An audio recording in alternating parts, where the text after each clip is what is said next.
We're coming up on the hour of 10 o'clock. We're going to reset here and continue with our live coverage of this breaking news event. This is a breaking news alert from 24-Hour News 8. And breaking now, this man, Rodrick Dantzler, a suspect in a deadly massacre at 2 locations, still holed up with at least 1 hostage in a home on Grand Rapids' northeast side. You are looking live near that scene in the 3200 block of Rickman Avenue, and right now we're hearing 1 hostage has been released. We have confirmed that there is still 1 other person in that home. I-96 is shut down because of the standoff and the scene's close proximity to that scene. He is accused, Dantzler, of killing 7 people in 2 locations. 3 bodies were found on Plainfield, 4 in a home on Brinell. We are told among the victims, women and children. After that bloody rampage, Dantzler allegedly left a trail of brutality throughout metropolitan Grand Rapids, shooting someone through his car window at Martha and Godfrey. That person wasn't seriously hurt, and the violence then continued into the heart of downtown Grand Rapids at Fulton and Division. Dantzler allegedly shooting a woman in the arm at the intersection of Fulton and Division, apparently firing off shots at random and at a Grand Rapids police cruiser. And then this, a dramatic and intense police chase around town and on US 131 and Interstate 96. All of it caught live, unfolding on those MDOT cameras. We have 7 crews on this story and many more people working behind the scenes on this still active breaking news story. And we continue our live team coverage with 24-Hour News 8's Ken Kolker live close near to that standoff scene. Ken? Yeah, Brian, I'm on Elmdale Northeast on the northeast side of Grand Rapids. We're about 2 blocks from the home on Rickman where the suspect is holed up. Now, he actually at first held 2 hostages there, has recently released one of the hostages, a female. We've heard reports of shots fired. As a matter of fact, when he got into that house, there were initial reports of 3 shots fired. However, reports also that nobody was injured in that home on Rickman.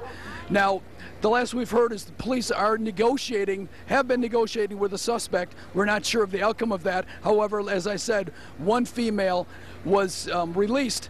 Now, interestingly, kind of amazingly, this is actually happening about maybe less than a half a mile from the scenes of the shooting. So, you know, despite all the chases, it still somehow circled back to almost where it started about 7 hours ago. Okay, Ken, thank you very much. Our team coverage continues right now on the other side of the standoff scene with 24-Hour News 8's Leon Hendricks. Leon was also at the scene where 4 people were killed earlier. Leon, what's going on now? Okay, just something really breaking it just a few seconds ago. You're looking in the distance at a woman who was just brought in by a Rockford police car. She's a civilian. She's not a police officer. We don't know who she is in relation to this situation, but they seem to be rushing her toward the scene. A woman brought in by a Rockford police officer, presumably from the Rockford area, but perhaps they are in the area helping out. We don't know what she's here for. But at this scene right now, there are 3, as far as we can see, ambulances staged. A state police helicopter is in the sky above us, as well as a media helicopter from the other side of the state. So we're hearing a lot of that, and still lots of police officers as they continue to try and negotiate with this suspect. Again, this is still very much developing. Now we want to take you to some video that we're just getting in. This is the first time we're showing video of the house that is on the street. What was believed to be the second stop of this shooter, where he killed 3 women and 1 man. Police conducted a crime scene investigation there. That was after they brought in SWAT team to try. Certainly, we're treating that as an emergency. Considering the possibility that there might be an armed suspect inside that house. Once they found out that that was not the case, they found what was feared, 4 more victims, bringing that total to 7 victims in this situation. In those pictures, the first time we're showing them the scene, what is believed to be the second stop of this suspect. We got an update here a while back from Chief Kevin Belk, who told us that this is still an active situation. One hostage has been released, but as far as we know, a male hostage, at least one male hostage, is still in custody. These hostages, we're told, completely innocent folks, chosen at random. The suspect allegedly kicked in the door to get to them and is holding them hostage and negotiating with police officers. We're staying in touch with them here. This is where the press conferences have been happening. We'll be here to ask police questions as soon as they come back out for another update.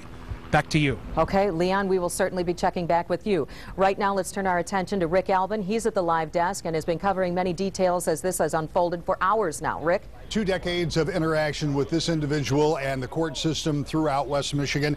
It started, ironically, with him breaking into a home where there were people that were in that home at the time that he broke in, which is exactly where we are right now. He broke into a home this afternoon, early this evening, where there were people involved. We were told that one of those hostages is gone, as you said. Let's go back right now. Let's go right back. Clarify, do you want to go back to the scene or do we want to continue? Here is Chief Belk with Leon Hendricks. Let's head back out there. Okay, the chief is he's trying to give other media a chance to gather around. We're expecting an update in just a couple minutes. He's just said to give him 2 minutes for an update. The chief obviously very busy on this scene, not wanting to have to do this over and over and over again. And there are a lot of media on this scene. He certainly would be doing it a lot. So once again, he has approached us like he did last time, told us that he's going to be coming back to this scene, back to us in just a couple of minutes with an update from this scene, presumably and hopefully some new and prayerfully good developments from this situation. We will be coming back in live with the chief as soon as he steps back over here. Back to you. All right. All right, Leon, if we can just stay live on those pictures out there, and that way I'll be able to see when the chief comes back out, because what I want to try to do is set this circumstance. Over the past several hours, what we've been doing is finding out more about the suspect, who is Rodrick Shante Dantzler. He is called LaShawn by some of our friends, Shante and Sean. We found him in several places on Facebook. We know that he has had a long history of being involved with police in some violent crimes, most notably going to prison for committing an assault with intent to do great bodily harm. They believe less than murder, and he, after he got out of jail, was arrested again after that for another assault. So there is violence in his past. What we learned from talking with family members of some of the people that we are now learning lost their lives in this murderous rampage today is that at least one of the people involved was trying to get away from this dangerous situation. She was trying to make sure that she was no longer associated with this individual. If we can get those pictures up, let's go back to the chief because we want to hear this latest update. And here he is. Let's go. Do you have it? Okay. We are here now with Chief Kevin Belk, Grand Rapids Police Chief. Okay, I want to provide you with an update. Our negotiators have been talking with the suspect. Very pleased with the development. Based on an agreement that they had, he has released one of the hostages that he was holding. And there is a 53-year-old woman who lived at the house who has been released. And so we have her now here at our command post. So very, very good development, very positive sign. We're hoping to continue negotiating with him, hopefully again to get the others out and then have him surrender. So some disturbing stuff as well. There were some shots fired. At this point, we don't believe anyone was injured. But again, the new development really is the fact that one of the hostages has been released. So. You were hearing that he was agitated earlier. Has he calmed down at all? Well, there's still some issues. We're still dealing with him, but you know, we're pleased with the development that we have. So that was very much a positive sign. There was an agreement. He upheld his end, and we're very pleased with that. So I don't want to get into many other details. Obviously, very tense situation. Our officers are obviously in harm's way, and I don't want to do anything, release any information that I think will make their job more difficult or make it more dangerous for them. So certainly respect that. You know, some of the detailed questions that I'm sure you have are just going to have to wait until a time that's going to be more appropriate. So, all right. We understand that, Chief. We saw a woman being brought in, a civilian, with a Rockford police car. Can you talk about if she's helping with this or what? Yeah, again, I don't want to get into some of the tactics, some of the issues that are going on, but again, beyond what I wanted to share, obviously a very good sign that this 53-year-old woman has been released unharmed, and she reported as well that no one else in the house had been injured. So when you met very with pleased. the media about an hour ago, you said you were unsure of how many people were being held hostage in that home. Do you have an idea now how many I don't were? want to get into the details of that. Some of that, like I say, other officers still in harm's way, others still in harm's way. I just don't think it is in their best interest to get into those details. So, do you have any indication that the suspect is watching this, or I don't know. That obviously, I don't want to get into that either. But at this point, that's the update I have. So obviously, if there's something new, we'll try to provide you. We don't. At this point, we don't know the motive. Obviously, there was the incidents earlier in the day. We do believe there were prior relationships with at least one person at each location. So we do believe there was some difficulties there. The other thing, I do want to make a correction. I misstated earlier. We do actually have 2 children that were killed. One at Brainell, and then also one on Plainfield. I don't have the ages. In fact, I don't have all the positive identifications on these victims, obviously, because it's early. Still working to try to get them identified. Some of that will be through the autopsy, things like that that'll occur tomorrow. But I do want to give you that update that it actually is 1 child at each location, so 2 children and 5 adults. So thank you very much. I'll provide other updates when we have them. Grand Rapids Police Chief Kevin Belk updating us there. Sort of a bittersweet update. We now know that 2 children are victims in this situation. And on the other hand, we've learned that one of the hostages, double confirmation there, sort of, one of the hostages has been released. That release, the chief telling us, of a 53-year-old woman, and as a result of positive negotiations with the suspect. So certainly good news in his eyes being produced there, that the suspect is cooperating and holding up with his end of the bargain in this tense negotiating scene with this very dangerous man. Back to you. All right, Leon Hendricks, we just heard live from the police chief, as now we're getting some aerial images, I believe, from, this is our sister station in Detroit, or one of our affiliated stations, WDIV in Detroit, providing us with some live images of the overhead scene here. Very difficult to pinpoint exactly what location they'd be looking at, but I'm assuming they'd be still following around the state police helicopter, which did have an active spotlight going on as we saw darkness approach tonight. Again, Chief Belk saying that negotiators, they're talking with the suspect. They are very pleased with the way that's going. A 53-year-old woman was released. He called that a very positive sign. Shots were fired, but apparently no one was injured when that happened, although again, very tense. Few details coming out, so we just don't know how active these negotiations are and who that particular individual was that we saw across the police lines. Right. The chief saying he didn't want to discuss some of the tactics that they're using. Right. I think the thing that we want to really take from this is that the police chief is pleased with how things are going so far, that he was happy that the suspect, Dantzler, is sort of keeping up his end of the bargain, and this 53-year-old woman was released unharmed, and the people that remain in that home holed up with him are unharmed as well. During that high-speed chase this afternoon, the suspect shot at police and hit an innocent driver near Division and Fulton in downtown Grand Rapids, and that's where we find 24-hour News 8 Steve Kelso live right now with that investigation scene still going on. Yeah, absolutely still going on, Sue. It was about 7:15 when witnesses tell me that chase and that attempt to locate that suspect came flying down Division here from the north and came across the intersection here at Division and Fulton. At some point making contact with that police car, and then the suspect decided to open fire. I think the location here speaks loudly to the victim, or to the perpetrator's lack of concern here, because we're basically right outside of the police department. He fired 4 bullet shots right into the front windshield of that squad car. The SUV that you see beyond us there at that intersection had a woman inside of it. She was shot in the arm, transported away from here with non-life-threatening injuries.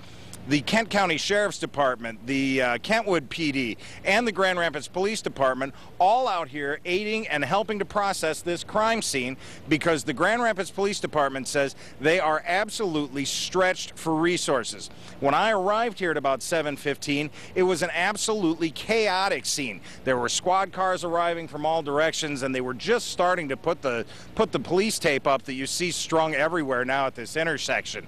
I had the chance to sit and talk to a couple of witnesses out here. Here's what they had to say. I was just looking out my apartment window and I saw a car going this way and shots were going this way and all the cops were following him this way and just drove off. Just heard a ton of shots. I looked out my window. Pull up in the turn lane. I saw him in the distance coming down Division right at me, so I decided just to get out and there was nobody behind me. So I reversed down the alley over here. And then when I got out from behind this building, I heard shots being fired and then a white Suburban being chased by I don't even know how many cop cars, and he was just hauling butt that way. Witnesses and police telling me that that chase continued east on Fulton, coming right past the Children's Museum, where there were a ton of people just hanging out on a beautiful summer's evening, firing shots the whole way. Absolutely amazing that no one else was hit here. Police say that this intersection at Division and Fulton is going to be shut down for the foreseeable future, and indeed, we've seen no signs of tow trucks or anything to come in here and attempt to begin to remove some of these vehicles. Police being very, very thorough at this crime scene. Right now we're live in downtown Grand Rapids. Steve Kelso, 24-hour News 8. Steve, thank you for the latest. This whole day started with a very strange encounter in traffic where a Grand Rapids man and his cousin claimed that the suspect, Dantzler, nearly shot them to death this afternoon. 24-hour News 8's Ann Schieber joins us from the live desk right now with details on what happened in this situation. Ann? That's right, Sue. These two men were approaching west to Wyoming when this encounter occurred. Their green Dodge pickup was heading south on Godfrey near the Old Keeler brass plant. They stop because a semi blocks the road to back into a loading dock. As they wait for the semi to clear, they see two cars drive around the semi from the other side of Godfrey. One was a gray minivan, the other a Lincoln Town Car. The two cars stop and a woman driving the minivan gets out and gets into the Town Car. Then it gets really bizarre. The Lincoln Navigator, which looked to be following the two cars, races past everyone. Now, the two people in the Dodge try to ignore it and make a left onto Martha as soon as the semi clears. When they get to the top of the hill at Granville, they encounter the Town Car again, and here's what happened. Car was right beside us. It stood beside us, and it wouldn't let. And then it turned the same time we turned, and it pinned us against the truck. And then he raised his gun, and started shooting at our truck. He just started blowing shots right at our truck. And my cousin threw my head down, and I tried to get up to see so I can look in the license plate. And as soon as I seen his eyes, and he was shooting nonstop, just shooting. Now, the man, the cousin, gets shot in the nose, and amazingly, the bullet ricochets off his nose because the cousin has a titanium plate in his nose from a childhood cancer treatment. He went to the hospital, and amazingly, he was treated and released. Now, the two were interviewed by police. They were asked to pick out the suspect from a group of pictures and just pray that he would be caught because they said by the look in his eyes, this man was aiming to kill. Sue, Brian? Okay, and thank you. Amazing story. 24-hour News 8's Danny Carlson has been in the 2000 block of Plainfield north of Knapp all day. That's where 3 bodies were found at that particular scene. Danny, what are you hearing now? Brian and Ann, basically this scene right here has been basically completely clear. All of the crime scene tape is down. Most of the police officers have gone for the day. They've moved on to other scenes and moved on to other places in the area in pursuit of this suspect to try to bring this person into justice. As you mentioned earlier, 3 people were found dead at this home, 2 women and a 10-year-old girl, we were told. We also heard from several different sources throughout the day from several different neighbors that actually the homeowner, who was also the mother and grandmother of the victims who were found at this home, found those 3 people dead when she came home. Now, we were talking with some neighbors today. We do have some new information. They are saying they don't know how that woman is going to go on. She does still have some family in this area, but she's incredibly distraught, incredibly shocked, and doesn't really know what to do, not surprisingly at this point. When we talked to other neighbors in this area, a lot of them didn't want to talk with us on camera. They were saying the reason for that is they feel like there might be retribution from that suspect or maybe members of the suspect's family, and they don't want to have a target painted on them, so to speak. Other people, when we were talking, they said at first they thought that this was a dream. They said that this was a very loving family. It's definitely not something that you would expect to happen to them. And we spoke with one of those neighbors a little bit earlier today, and I think we have some sound from them you can hear say for themselves. It's a shock. It's just a shock. You know, it's just somebody that you're so close to, and then it happens. You just don't ever think that could happen to somebody you know. And here we are. Another thing, as we've been mentioning all day, the neighbors who have been talking to us say this is a nice neighborhood. This is not a place where something like this happens. The police cars leave. They say that this. Okay, we apologize for that. Obviously, live television, we lost Annie's image as she was wrapping up that report. But we do want to go back out to Leon Hendricks. Is he available, Leon? Yes. Okay. I am here, Sue. Can you hear me? Yes, I can. Okay, yes. This scene continues to develop here. We are just a few hundred yards away from where this suspect, Rodrick Dantzler, is holed up. Again, at this point, some good news from the police chief. Just a few minutes ago, from behind this police tape, he told us that the suspect is actually cooperating with some of their negotiations. He wouldn't exactly say what the details were, but some form of negotiating took place, and the suspect made good on his end of the deal and released a 53-year-old woman who, by all accounts, has been identified as a random victim in this. Apparently, this suspect came and kicked in the door and was holding a woman and a man hostage. And some good news that woman has been released.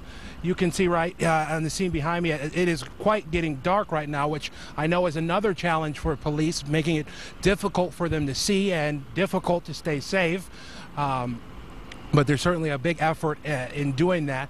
There are 3 staged ambulances, and I am very happy to report that they do not seem to be very active as far as dealing with any injuries at this scene, and that coincides with what the chief has been saying. Overhead, we do have the state police helicopter using a spotlight now to help light the area and showcase what is going on. We also have media helicopters flying above as well.